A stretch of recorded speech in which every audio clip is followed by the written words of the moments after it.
Hey, welcome back to Flagstaff again. 2 days in a row up here, getting to spend the whole weekend, and this weather is just so amazing. So today I thought I could give you a few tips about running or exercising in altitude. So if you live at a lower elevation like I do, and then you go up somewhere like this that's at like 7,000 feet above sea level, which is whatever that works out to in meters, 2,000 meters above sea level, then it's going to be a big shock for you. So a few of the things that I do to try and cope with that are: one, don't exercise super vigorously when you first arrive, because your body needs a little bit of time to acclimate, specifically because there's less oxygen here than where we are normally. We being you and I, the people that live closer to sea level. Phoenix is around 1,800 feet above sea level. Right now I'm at 7,000 feet. Here, let me check.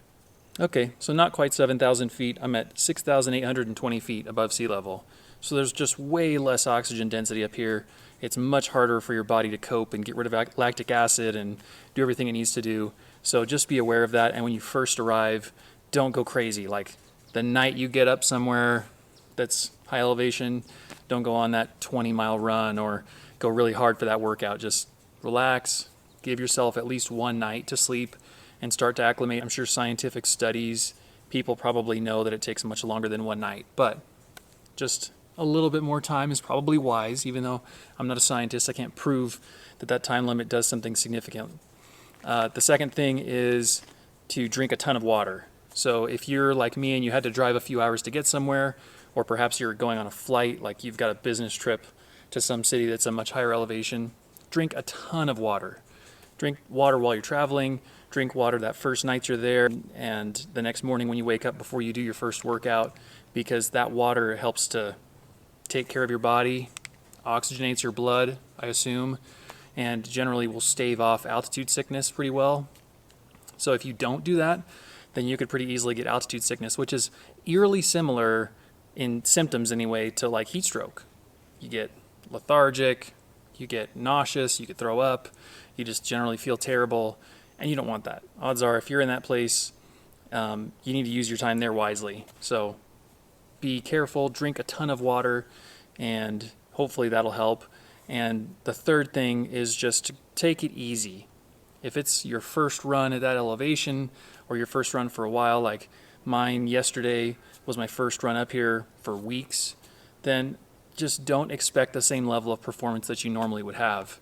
But whatever kind of workout you're doing, if it takes you 5 minutes to do your squats that you're doing at home, and then you go to Denver, it's okay if it takes you 8 or 9 minutes. Like, it's not a big deal. For me, I've been running surprisingly fast at home. I don't know how I'm going 8:30 pace or so, because that feels too fast to me. But I've been around there, 8:30, 9 minutes. And yesterday I ran like a 9:31, and that's totally fine. Like, even that is a little faster than I intended. But like I said in a video 2 videos ago, I'm not really like watching the time on my watch and the pace specifically. I don't have a specific goal in that way. Like, I don't need to meet a threshold of speed. I just need to feel healthy and feel like I'm pushing it just barely.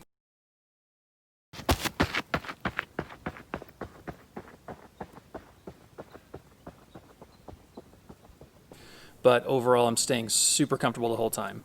I don't want to be really tired and out of breath and pushing it, because I don't want to risk injury. I've got, 14 more days now, because today's day 16 of running, plus whatever challenges after that. Hey, speaking of that, if you have an idea for another 30-day challenge, then let me know. A few videos ago, someone suggested 100 burpees a day for 30 days. I'm pretty sure I'm going to put the veto stamp on that right now, because I hate burpees. Maybe that's a good reason to do burpees, but I pretty much hate burpees, so I would rather do some other challenge besides that. So if you think of something else, I've done 100 push-ups a day. Now I'm doing a mile a day, if you're new here. Got 14 days left. What should I do after this? Pull-ups? Sit-ups? Lunges? I like to keep it pretty simple. Like, let's pick one, and let's do a certain number of those every day. Anyway, off that tangent, I guess that's it for the tips. That's all I got. Thanks for watching. See you tomorrow, day 17. Tomorrow we run.